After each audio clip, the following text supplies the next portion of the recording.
안녕하세요. 마음밭 주인 아리입니다. 그동안 잘 계셨지요? 날씨가 너무나 덥습니다. 장마가 시작이 되어 있는데 비는 그렇게 많이 오는 것 같지 않습니다. 오늘의 이야기는 김용익 선생의 꽃신입니다. 꽃신 김용익. 그래도 나는 시장에서 노인의 앞 판자 위에 놓인 꽃신을 보다가 오고 또 오곤 했다.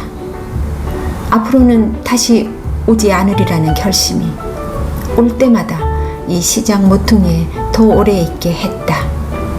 다시 오면 꽃신이 한 켤레씩 눈에 띄지 않았지만 사려고 머뭇거리는 사람은 볼 수 없었다.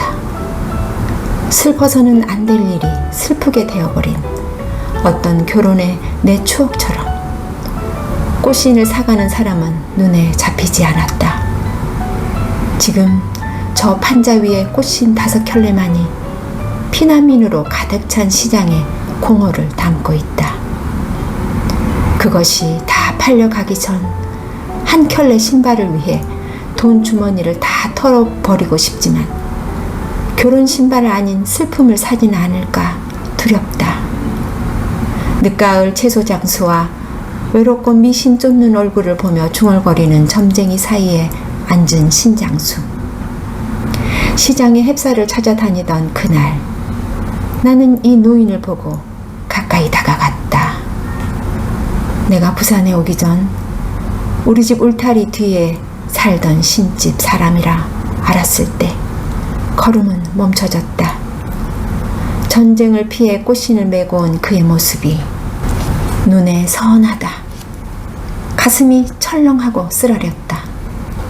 나는 원한에 찬 말을 마음으로 울부짖었다. 3년 묵은 빈대가 탄다면 삼이웃이 불타도 좋다. 신집 사람. 그의 딸에 대한 청혼을 거절하고 저희 세업을 자랑하며 백적인 우리를 모욕하던 그 입. 슬픔이 복받쳐 굳게 주먹이 쥐어진다. 신집 부인이라면 인사를 했을지 모르지만 저 노인에게 내가 인사를 하다니 결코 그의 집에 갔었던 날이 어제같이 생생하다. 못자리에 비친 그림자처럼 언제나 내 마음에 그림자를 던져 주었고 어디를 가든 그 일은 내 눈앞에 선하다. 벼랑간 비바람이 불던 다음 날 마을을 둘러싼 4개의 언덕과 푸른 하늘 사이에 공기는 맑고 풍성하여 꿈꿀 수 있는 그 거리. 농부들이 황금빛 새 짚으로 단장한 마을 초가들은 젊고 매끄럽게 보였다. 우리 집 처마 끝에 집을 짓고 사는 시끄러운 참새들이 수수밭으로 날아가기 전 이른 아침 아버지는 암소를 사러 부산으로 떠났다. 그날 아침 농부 몇 사람이 자식들 혼인날에 쓸 갈비, 쇠대가리 등을 구하러 왔었다. 그들은 반 너머 저편에 있는 사람에게 얘기하듯 경쾌한 목소리로 떠들어댔다. 모두 중매쟁이 입에서 나온 듯 싶은 좋은 얘기만 하면서 아들 혹은 딸 사돈이 될 집안 자랑을 하고 있었다. 우리 혼인날 다음에 메뚜기가 짝을 지을 거요. 늙은 농부가 말했다. 햅쌀은 낮고 설렁설렁한 바람이 두 사람을 이불 속에 몰아넣을 거요. 잔치 음식은 쉬지 않지. 온 마을 사람은 잔치에 왔다가 다리 훤한 언덕을 넘어 돌아갈 때 장고 같은 배를 두들기며 우리 신랑 신부 잘 살라고 노래하겠지. 그들은 해가 언덕과 하늘 복판 사이에 걸려 있을 때까지 말하고 있었다. 떠날 때 그들은 신집 지붕에 누운 커다란 호박을 보고 하는 말이 호박이 너무 커서 지붕이 내려앉지는 않을까? 몇 해 이형을 갈지 않아 빛깔이 거무치칙하고 호박의 무게도 겨웁게 보였다. 농부는 말을 이었다. 우린 꽃신 없인 혼인 못할 걸로 알았지. 우리보다 자식놈들이 더 똑똑하다 생각지 않소? 그놈들은 돈 먹는 꽃신보다 고기를 사라 하니. 우리 집은 조용해졌다. 어머니는 그들이 떠들지 말았으면 했다. 그들이 와서 자식 혼인 얘기를 하고 가는 날이면 신집 사람은 술을 마시고 밤늦게 돌아와 온 동리를 잠 못 이루게 했다. 나는 왜 그가 상심해하는지 알고 있다. 꽃신을 맡기러 가는 사람이 거의 없기 때문이다. 그가 젊었을 시절, 아니 몇 가을 전만 해도 농부들은 꽃신부터 맞추러 갔었다. 농부들은 신집에서 중매쟁이 말을 하며 쌈지의 담배가 다 떨어져야 겨우 일어섰다. 그리고 나서 그들은 울타리 넘어 우리를 불러 고기가 얼마 필요하다는 말을 건넸다. 마을 아낙네들은 곧잘 찾아와 신집 사람에게 누가 꽃신을 맞췄는지 그가 들은 얘기를 묻곤 했다. 신집 사람은 마을 일을 다 알고 있었다. 어머니는 손님을 기다리면서 한숨 쉬고 부러워했다. 신집 문턱은 손님들 발로 달아 빠지는데. 이제는 해마다 울타리 너머로 신집 찾는 손님이 적어졌다. 그것은 오래전 일이 되었다. 그 대신 그들은 우리 집에 와서 고기를 주문하며 혼인 얘기를 했다. 그날 무엇이 나를 구원하러 가게 했는지, 붉고 거무스름한 단풍잎 사이에 살랑 부는 가을바람 탓일까? 아름다운 하늘빛 탓일까? 결혼 얘기에 내 마음이 설렌 탓일까? 아마도 화사한 그날을 엮을 오색 무지개 가락이 오랜 세월 머뭇거렸던 내 발길을 그 집으로 돌려놓았을 게다. 신집은 그 앞에서 마을 아낙네가 엎어지면 고다울 곳에 백정네 집이요 하고 나그네에게 가르쳐줄 만큼 가까웠다. 그러나 구원할 것을 생각할 때 신집은 언덕 너머로 물러가 버린다. 내 마음은 여러 해를 걸쳐 많은 언덕을 넘어왔으며 그날 저녁 마침내 목적지 가까이 닿은 것이다. 신집 딸은 어느 일갓집 부엌 아이로 가고 없었다. 신집 사람도 출타 중이었고 그의 부인이 고추를 따면서 인사했다. 처음에 내 마음을 이야기하기 전 다른 말을 해야겠다 생각했다. 그러나 내 목은 매어 말이 나오질 않았다. 부인에 빠진 볼에는 문 앞에 빚쟁이가 왔을 때 볼 수 있는 슬픔을 띠고 가을 햇빛 아래 있었다. 드디어 나는 빚진 돈 때문에 온 것이 아니라는 말을 했으나 다음 말이 안 나왔다. 숨 막히는 몇 순간이 흘렀다. 따님한테 장가들겠소! 소리쳤다. 나는 부인을 바라보지 못했다. 아이 아버지와 상의하겠다는 말이 들려왔다. 나는 눈을 들었다. 부인의 얼굴에는 기쁜 응락이 있었다. 다음 부인이 무슨 말을 했는지 기억할 수 없다. 그 자리를 떠났을 때 나는 부인의 행복스러운 얼굴에 모든 내 감정을 담은 눈을 남겨놓고 온 느낌이었다. 집에 돌아와서 어머니에게 말했을 때 그는 자신 있게 요다음 네가 그 집을 찾아가면 신집 사람은 한 바짓가랑이에 두 다리를 끼고 서들며 널 맞이할 게다. 그날 밤 잠을 못 이루었다. 나는 신집 사람이 돌아왔는지 알려고 여러 번 들락거렸다. 서리 맞은 낙엽과 귀뚜라미 울음 속에 나는 내 생애의 가장 찬란한 순간을 예고해준 그의 발소리를 기다렸다. 언덕 위에 반짝이는 별들이 어찌나 가까이 보이던지 영원히 닿을 것만 같았다. 나는 내 결혼에 방해가 될 아무것도 생각할 수 없었다. 이웃 사촌이라면 그들이야말로 가장 가까운 사촌이겠지. 두 집 담 사이에 자란 표주박은 싸움 없이 나누었고 아버지는 내가 기억할 수 있는 예부터 신집의 새 가죽을 팔아왔다. 요즘에 와선 코 높은 그는 오지 않고 부인을 보내서 다음 달에 돈을 갚을 테니 쇠가죽 한 가음을 팔라 했다.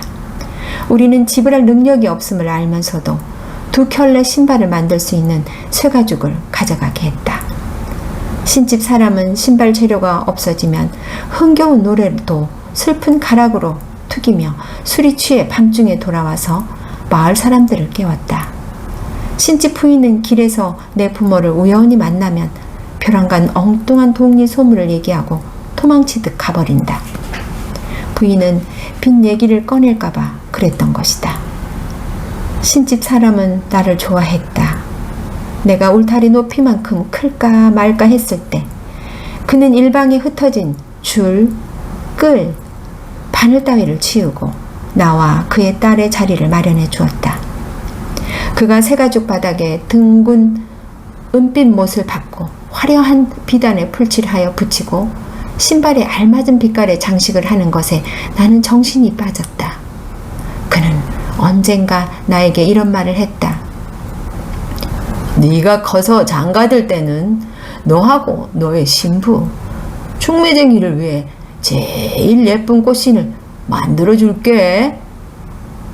다시 어느 날 그는 내 얼굴을 한참 보고 있다가 자기 딸을 힐끗 쳐다보며 상도야, 너는 얼굴이 깨끗하고 잘생겨서 장차 중매쟁이 신발이 달아지지 않겠다. 그러나 신부집 부모는 중매쟁이가 나서기를 바란단다. 그 은방울 같은 구수한 이야기가 부모들 마음을 흐뭇하게 해주거든. 그의 눈은 꽃신 쪽으로 내려갔으나 미소를 머금은 입은 나를 향하고 있었다. 언제나 나는 신랑, 신부, 중매쟁이 얘기를 하는 그의 삐뚤어진 입에 마력을 느꼈다. 그때 그는 한 달에 꽃신, 적어도 신랑, 신부, 중매쟁이의 꽃신 3켤레를 만들어 생활했다. 그의 딸과 나는 훗날 언덕을 2개 넘어 학교에 같이 다녔다. 신집 사람은 딸에게 꽃신을 신겨 학교에 보냈다. 그녀만이 꽃신을 신었기 때문에 다른 애들처럼 뛰지 못하여 그는 가끔 꽃신 신기를 좋아하지 않았다. 신집 사람은 담뱃대를 물고 한 켤레의 신발을 내밀며 상도야, 옥색 비단과 빨간 칠해가 예쁘지 않어? 내 딸이 이걸 신으면 더 예쁘지. 나는 진심으로 고개를 끄덕였다. 내가 만일 여자로 태어난다 할지라도 꽃신 신는 것 이외에 좋은 일이 있을성 싶지 않았다. 마을 아낙네들은 부처님처럼 그녀 눈 사이에 난 사마귀와 볼의 보조개를 보고 남자께나 끌겠다 했지만 나는 그녀의 얼굴을 생각해 본 적이 없고 다만 그녀가 신은 꽃신을 좋아했다. 그녀는 발이 부르틀까봐 흰 버선을 신었는데 학교로 가는 좁은 길에서 나는 가끔 그녀보다 뒤져가며 꽃신에 담긴 흰 버선발의 오목한 선과 배 모양으로 된 꽃신을 바라보았다. 그 선은 언제나 달콤한 낮잠을 자고 있는 느낌을 주었다. 비가 온 다음 날 물이 괸 길에서 나는 그녀를 업고 넘어지지 않으려 애썼다. 그녀는 청개구리처럼 등에 꼭 매달렸는데 나는 내 허리 양켠에서 흔들리는 꽃신을 얼마나 사랑하였던가. 내가 진급하자 차츰 신집 사람을 보기 힘들었다. 나는 집 밖의 일에 관심을 갖게 되었고 신집 사람도 결혼에 대한 이야기를 별로 하지 않았다. 내가 누구 신발을 만드느냐고 물어도 그는 입을 봉하고 말이 없었다. 그의 삐뚤어진 입은 깊은 상심을 나타내고 있어 가까이 할 수 없었다. 하루는 그 입이 갑자기 열려 나를 놀라게 했다. 요즘 혼인은 너무 서둘러서 메뚜기 혼례식이다. 혼산날에 양화 고무신을 신거든. 내 딸은 고무신을 100날 신기는 이보다 단 하루라도 꽃신을 신기겠다. 그때서야 주문도 받지 않고 꽃신을 만들고 있는 것을 깨달았다. 꽃신의 코를 바라보고 있으면 무엇을 보고 있는지 잊어버린다. 아직 덜 된 꽃신은 점점 커져서 해도 없는 바닷가에 사공 잃은 배가 떠내려가는 것 같았다.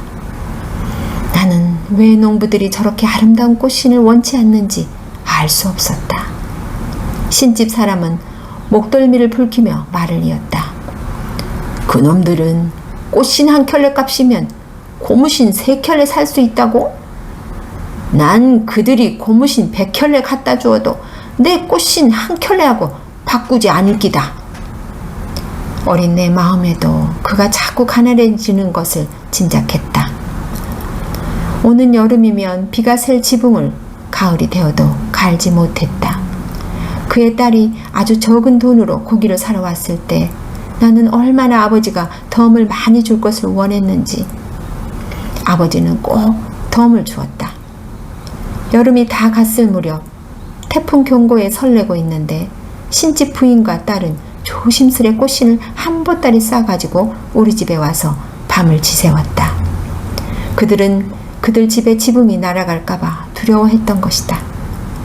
봄철 어느 날 그녀가 학교를 그만두고 부엌 아이가 됐다 했을 때까지 나는 그렇게 딱한 줄을 몰랐다.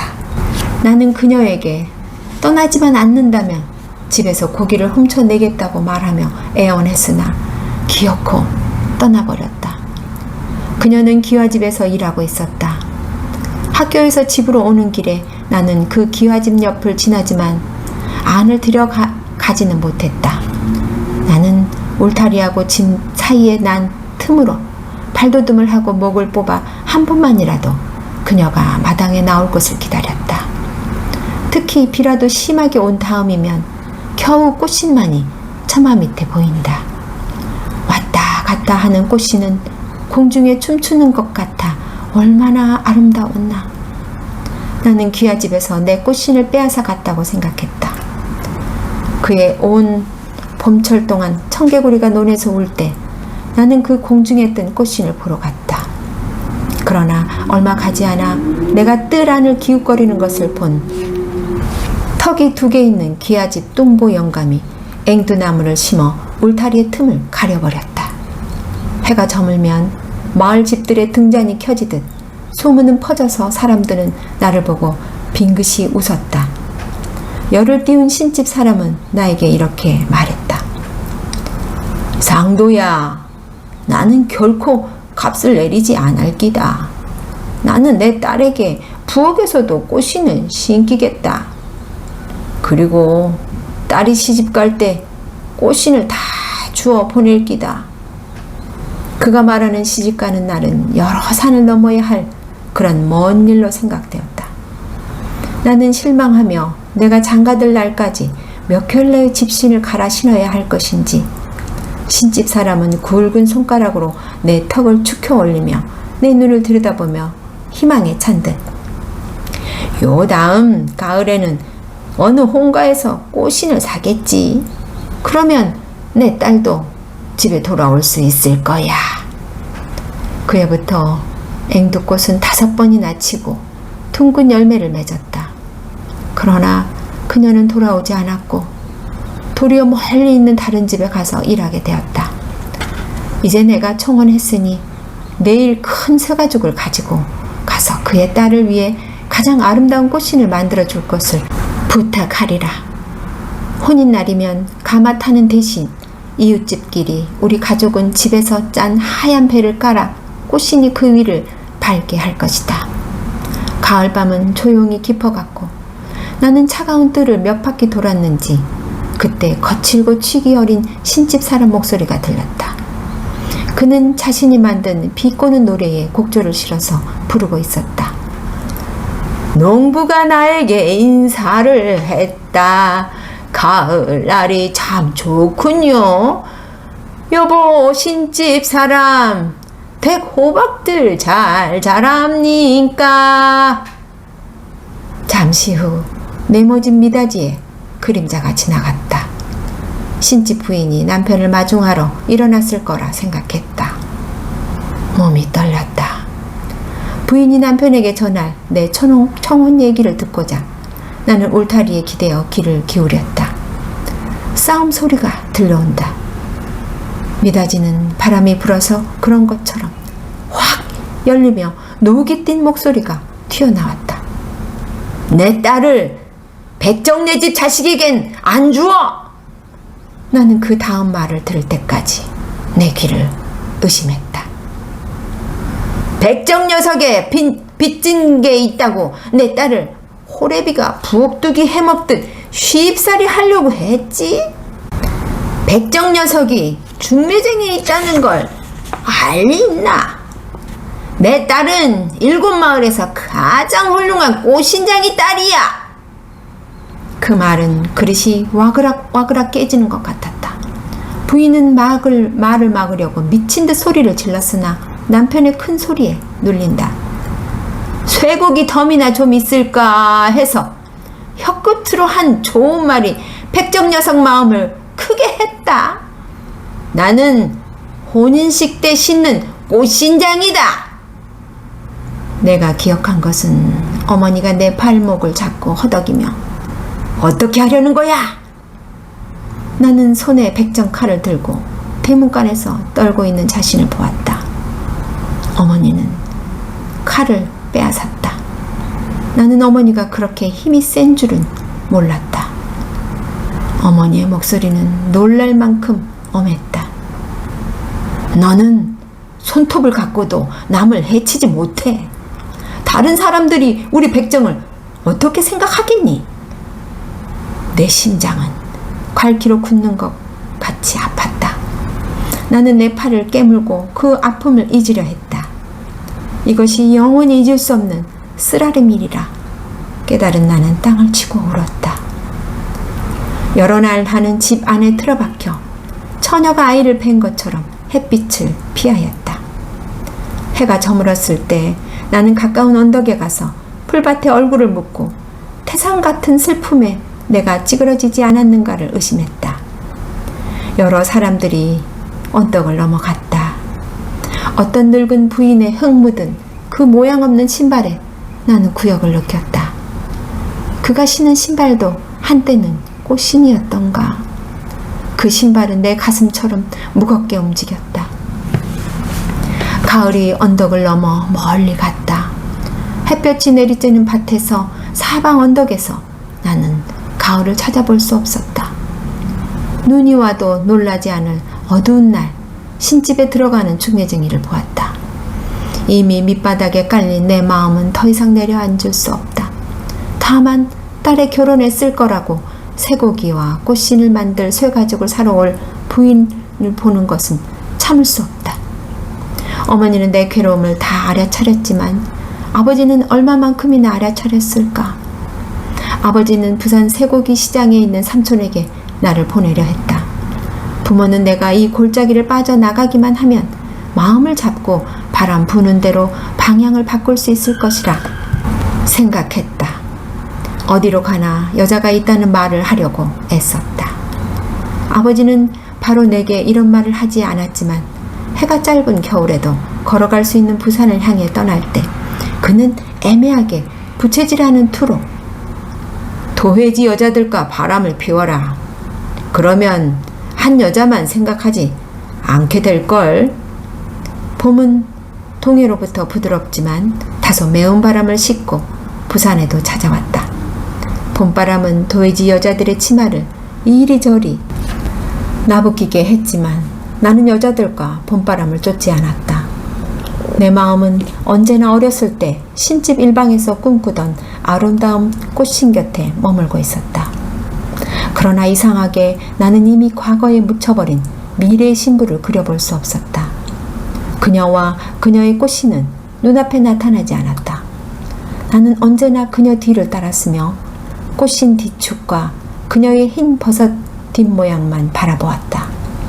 내 마음이 그 뒤를 따르면 그들은 마치 나로부터 멀리 도망칠 운명에 있는 것처럼 고개를 넘고 또 넘어 달아났다. 나의 행복을 담은 꽃신은 결코 똑바로 나를 보고 걸어오지 않았다. 전쟁이 부산에 번져왔을 때까지 나는 꽃신 뒤축을 쫓는 것을 단념할 수 없었다.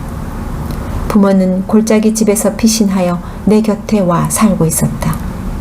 쏟아지는 피난 및 다들 집 문을 닫았으니 그들 말대로 길먼지 많은 거리의 손님이었다. 밀려오는 전쟁통에 농민들은 백정에게 객값으로 소를 팔았다. 인플레 지저는 나에게 기쁨 없이 나뭇잎처럼 호주머니를 부풀게 했다. 나는 이제 꽃신을 잊었다는 생각조차 하지 않았다. 여름이 추억 하나 남기지 않고 지나갔다. 나는 가을이 다 지나갔을 때까지 가을이 온지도 몰랐다. 추수를 마친 논밭에서 남쪽으로 떠나는 새떼들 그림자가 내 마음 구석에 옮겨졌다. 그래서 나는 멍청하게 햅쌀을 구하러 장마당을 헤매었다. 그때 내 눈은 판자위 꽃신에 끌렸다. 꽃신의 코는 나를 향하여 노려보았다. 왜 다가갔는지 이유를 모르겠다. 이유를 따짐으로써 내 마음은 다시 노여움과 쓰라림에 찼다. 그때 심정 같아서는 꽃신을 모조리 사서 그에게 보라는 듯 신발 속에 돈을 가득 채우고 싶었다. 판자 앞 몇 발짝 되는 곳에서 내 걸음은 멈춰졌다. 신집 사람 얼굴에는 어찌나 많은 주름이 갔던지 삐뚤어진 입은 기름기 없는 초심지 같았다. 저 입은 다시 큰 소리를 치지 못하겠지. 나는 누가 꽃신을 사는지 보려고 기다렸다.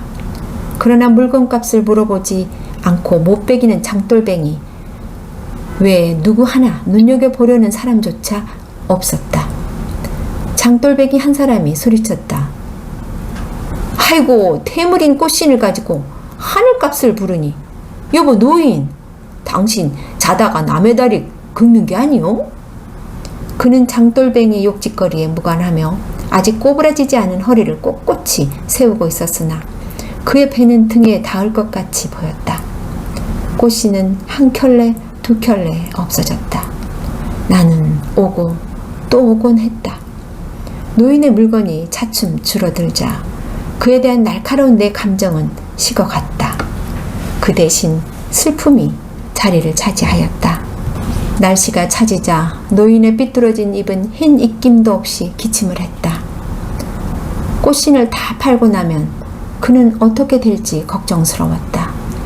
내 마음에도 기침하는 그 입이 한때 따뜻한 일방에서 자신의 결혼 얘기를 하며 미소 짓던 입으로 변해 있었다. 그때 꽃신은 얼마나 가벼웠던가. 나는 장터 시끄러운 소리에 정신이 들어 사람을 헤치고 걸어 나왔다. 여러 종류의 신발, 구두, 고무신, 징을 박은 군화 모두 무겁게 보였다. 아마도 사는 사람 기분에 따라 신발의 무게는 달라지겠지.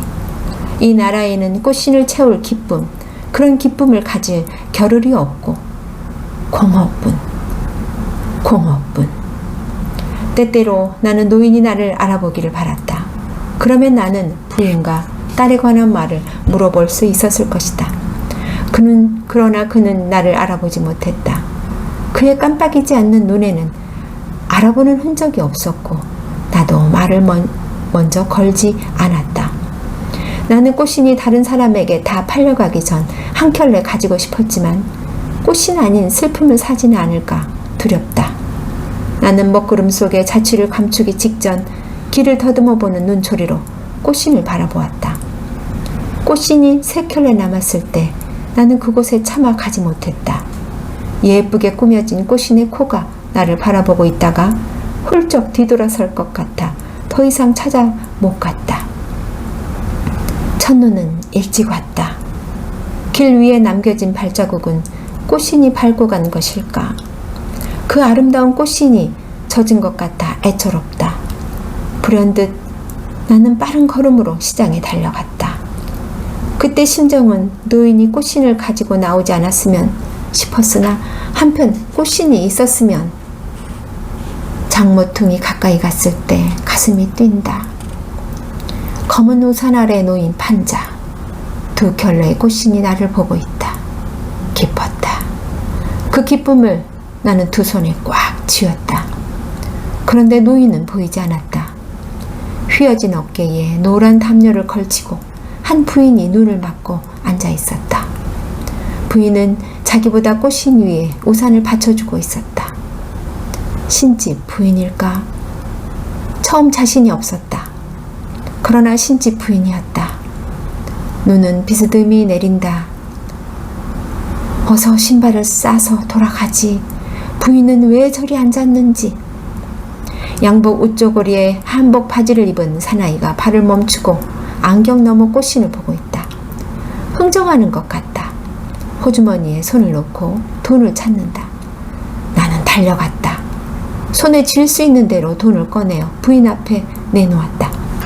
여기 있고 이 꽃신은 내 겁니다.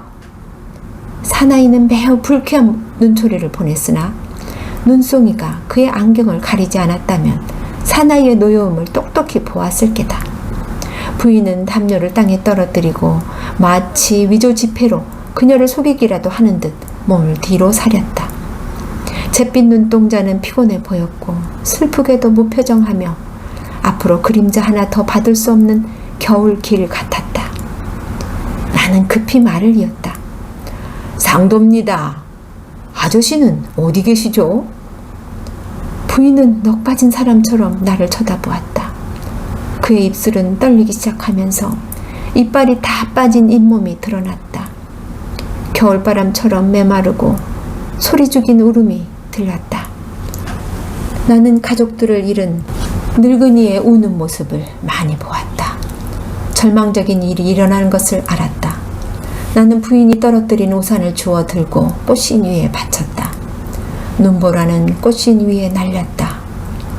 부인은 꽃신에 묻은 눈을 조심스레 닦고 신문지에 가만히 쌌다. 바깥 어른은 이 꽃신을 낯선 사람에게 고무신 값으론 안 팔려 했어. 부인은 다시 말을 이었다. 그런데 나는 아침마다 수용소에서 그를 쫓아냈지. 한 달에 겨우 한 켤레만 싼 값으로 팔고 오고, 그러면 나는 다시 신을 팔라고 짜증을 내고, 꽃신이 2켤레 남았을 때 그는 어린애처럼 꽃신을 안 팔려고 고집을 부렸어. 할 수 없어 장에 나가기는 했지만 언제나 꽃신은 그대로 갖고 돌아왔지. 하루는 온종일 빈속으로 떨다가 돌아와서. 부인은 다음 말을 못했다. 부인의 뺨을 타고 내리는 것은 눈인가? 부인은 누그러져서 그분은 꽃신이 다 팔리기 전에 돌아갔지. 그것이 소원. 부인은 내가 내놓은 지폐를 잠시 보고 신발을 싼 꾸러미를 내밀었다. 이 돈 가지면 이제 버젓이 장사도 치르겠네. 나는 그 꾸러미를 받지 못했다. 잠든 어린이가 꼭 쥐고 자는 버들피리를 빼앗는 것 같이 아직도 신집 사람이 꽃신을 꼭 쥐고 있는 느낌이었다. 나는 머리를 흔들고 따님을 위해 이 꽃신을 가지세요. 잠시 동안 그녀가 결혼했는지 어떤지를 생각했으나 이제는 다 소용없다는 것을 알았다. 그녀는 이 꽃신을 가지게 될까? 다만 그녀가 어느 곳에 있건 꽃신을 받아주었으면 싶었다. 담요를 개켜 그 속에 돈을 넣고 꽃신이 든 꾸러미와 함께 부인 팔에 안겨주었을 때 부인은 그것을 꼭 껴안았다가 어린이를 안고 가는 듯 머리를 약간 수그리고 걸었다. 부인은 말했다. 그 애는 죽었다. 그 애는 지난 여름 폭격에 죽었다. 그러나 나는 이미 알고 있었다. 오래전 내 예감은 그녀의 죽음을 우산을 폈다. 부인이 젖지 않게 팔을 뻗치며 그녀의 뒤를 쫓았다. 뒤에서 누가 신이 난 소리로 야! 자리가 생겼다! 판자도 놔두고 갔어! 시장 밖에는 바람이 눈을 휘몰았다. 바람이 날리지 않게 우산을 반쯤 펴서 꽃신을 가진 부인이 넘어지지 않기를 바라며 그녀의 뒤를 따른다.